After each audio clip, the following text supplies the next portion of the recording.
D K Shivakumar ವಿರುದ್ಧ ಇದ್ದಂತಹ CBI case ಆಯಿತು. ಮತ್ತೊಂದು ಕೇಸ್ ಇದೆ, ಅದು ಡಿ ಕೆ ಶಿವಕುಮಾರ್ ವಿರುದ್ಧ ಆದಾಯ ತೆರಿಗೆ ಇಲಾಖೆಯಲ್ಲಿ ದಾಖಲಾಗಿರುವಂತಹ ತೆರಿಗೆ ವಂಚನೆಯ ಕೇಸ್.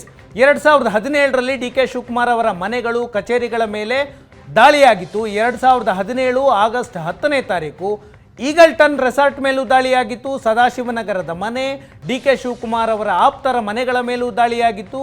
ಕನಕಪುರದ ಮನೆ ಮತ್ತು ದೆಹಲಿಯ ಅಪಾರ್ಟ್ಮೆಂಟ್ಗಳ ಮೇಲೂ ಕೂಡ ದಾಳಿಯಾಗಿತ್ತು. ಡಿ ಕೆ ಶಿವಕುಮಾರ್ ವಿರುದ್ಧ ದೆಹಲಿ ಮತ್ತು ಕರ್ನಾಟಕದಲ್ಲಿ ಏಕಕಾಲದಲ್ಲಿ 50ಕ್ಕೂ ಹೆಚ್ಚು ಕಡೆ ಐಟಿ ಅಧಿಕಾರಿಗಳು ದಾಳಿಯನ್ನು ಮಾಡಿದ್ರು. ದೆಹಲಿಯ ಫ್ಲಾಟ್ ಮೇಲೆ ದಾಳಿ ನಡೆದ ವೇಳೆ 8,56,00,000 ರೂಪಾಯಿ ಹಣ ಸಿಕ್ಕಿತ್ತು. ಡಿ ಕೆ ಶಿವಕುಮಾರ್ ತಮ್ಮ ಬಳಿ ಇದ್ದಂತಹ ತಾವು ಗಳಿಸಿದಂತಹ ಆಸ್ತಿಗೆ ಆದಾಯದ ಮೂಲವನ್ನು ತೋರಿಸಿರಲಿಲ್ಲ. ಆದಾಯ ತೆರಿಗೆಯನ್ನು ವಂಚನೆ ಮಾಡಲಾಗಿದೆ ಅಂತ ಐಟಿ ಅಧಿಕಾರಿಗಳು ಕೇಸನ್ನು ದಾಖಲಿಸಿಕೊಂಡಿದ್ರು. ಆ ಕೇಸ್ ಈವರೆಗೂ ಇತ್ಯರ್ಥ ಆಗಿಲ್ಲ. ಆ ಕೇಸ್ನ ವಿಚಾರಣೆ ಇನ್ನೂ ನಡೀತಾ ಇದೆ. ಡಿ ಕೆ ಶಿವಕುಮಾರ್ ವಿರುದ್ಧದ ಸಿಬಿಐ ಕೇಸ್ ನಡೀತಾ ಇದೆ, ಐಟಿ ಕೇಸ್ ನಡೀತಾ ಇದೆ. ಈಗ ಇಡಿ ಕೇಸ್ನಲ್ಲಷ್ಟೇ ರಿಲೀಫ್ ಸಿಕ್ಕಿದೆ.